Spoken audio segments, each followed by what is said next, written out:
पितरों के कामों में देवी देवता भी हाथ नहीं डालते हैं तो फिर तुम्हें कौन बचाएगा? यदि तुम्हारे पितर ही तुमसे रुष्ट हैं, नाराज है, तो फिर कुल देवी देवता हो या अदर देवी देवता, वो तुम्हारी हेल्प के लिए नहीं आते। आप ऐसा समझ सकते हैं, यदि हमें प्रधानमंत्री तक जाना है, तो यदि हम हमारे छोटे जो लोकल एरिया के अधिकारी होते हैं, यदि उनसे हमारी जान पहचान अच्छी होती है, तो उनसे भी हमारा काम हो जाता है, तो हमें ऊपर तक जाने की जरूरत नहीं पड़ती। ठीक वैसे ही यदि आपके आसपास जो भी देवी देवताओं का स्थान है या मंदिर है, आप उनको यदि खुश कर लेते हैं ना, तो आपको स्वतः ही सब चीजें प्राप्त हो जाती है। और उनके साथ ही पितरों को भी यहाँ मनाना बहुत जरूरी हो जाता है।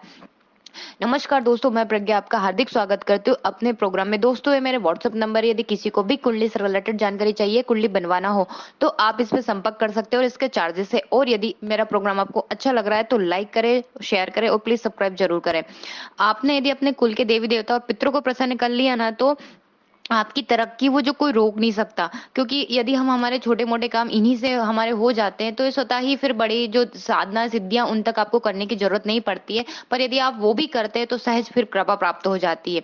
कामना ऐसी प्रचंड रखो कि सिद्धि जागृति मिल ही जाए। और नवरात्रि के 9 दिन ऐसा ही है कि आपको कोई हिला ना सके। 9 दिन अपने जो फेफड़े हैं, हृदय, वो माँ के लिए निकाल के रख दो आप, कि चाहे कुछ भी हो जाए, 3 घंटे का समय मुझे देना है तो देना है। और 10वें दिन माँ आपके ऊपर कृपा कर दे, ऐसा आपके पास विश्वास होना चाहिए।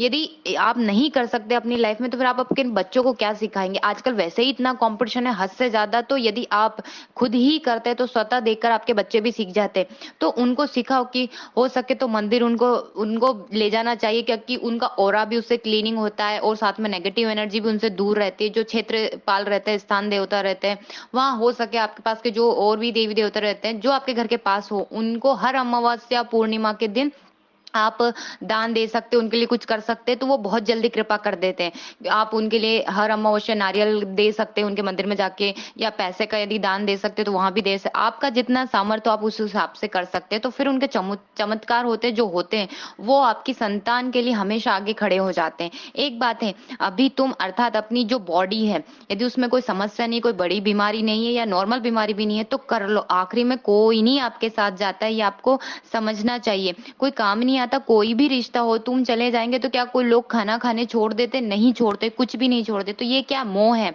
और आपको मोह है कि मैं अभी नहीं करता हूँ, बाद में करता हूँ, ये मोह ही तो आपको फंसा के रखा है। यही तो अवरोध है, अगली बार कर लेंगे। ये इस बार आपने नहीं करा ना, तो आपसे कभी नहीं होगा। यदि आपने अच्छे से कर लिया ना, तो आपकी जो क्षमता नहीं होती ना, माँ वो भी दे देती है। और बस ये है कि हमें पता नहीं चलता कि हमारे साथ क्या हो रहा है। पर यदि आपने 9 दिन अच्छे से भक्ति भाव से यदि उनका अनुष्ठान कर लिया, पूजा पाठ कर लिया, तो आपको क्या कृपा प्राप्त हो जाए आपको नहीं पता, पर धीरे धीरे आपको वो चमत्कार भी दिखाई देने लग जाते हो। नवरात्रि का दिन ऐसा ही रहता है। यदि तुम इनको साथ लोकल देवी देवताओं के ये काम करते हो और साथ में यदि अनुष्ठान करते हो, तो बहुत स्पेशल हो जाते हो। ये 10 दिन अपने आप को बदलने के लिए रहते हैं। 3 घंटे का समय धीरे आप देते हैं ना, तो धीरे धीरे आप खुद आप नहीं रहते हैं। यदि आपको मानो शत्रु बाधा है, तंत्र मंत्र का लफड़ा है, तो फिर आप जो है जैसे बगला मुखी, उनका 108 का नाम, 108 नाम जो पाठ है वो कर सकते हैं इस नवरात्रि के रात्रि के समय। या आपके इष्ट यदि राम भगवान है तो राम रक्षा कवच स्रोत कर लीजिए, हनुमान जी है तो बजरंग बाण कर लीजिए, यदि तंत्र वाली आपकी प्रॉब्लम है तो। उसके साथ ही बटुक भैरव कवच है, जो भगवती की 32 नामावली है, उनको कर सकते हो। जो आपका अच्छा, आपको अच्छा लगे, जो तुम्हारे फेफड़े गुर्दे उसमें लगे, तो रिजल्ट मिल जाते हैं फिर यहाँ पे। यदि आप सोचते हैं कि मैं ना करूं, तो तुम्हारे साथ जो और भी लोग हैं बहुत सारे, ये तो कंपटीशन चल रहा है यहाँ पे आजकल, तो सिद्धियां उनको मिल जाती है। तुम नहीं हो तो स्वाभाविक है कोई दूसरा तो ले ही लेगा। तो कुछ अच्छा चाहिए ना, कि भाग्य में ना हो और मिल जाए, या फिर अपनी संतानों को मिल जाए। क्योंकि ऐसा नहीं कि वो एजुकेशन नहीं लेगा, वो पढ़ाई नहीं करेगा या दौड़ में शामिल नहीं होगा, सब लगे हुए हैं। तो आपको क्या चाहिए वो आपको सोचना पड़ेगा। तो इतना ही समय है, लाइफ भी बहुत छोटी है, और जीवन तो सभी को मिलेगा आने वाला भी। तो क्यों ना अच्छा ही कर लीजिए। तो जो आपसे बन पड़े ना, अपने आसपास के जो भी देवी देवता है उनको प्रसन्न करिए सबसे पहले, और साथ में अपने इष्ट आराधना की आराधना करिए, तो बहुत बहुत ज्यादा रिजल्ट आपको देखने के मिलेंगे यहाँ पे। धन्यवाद दोस्तों।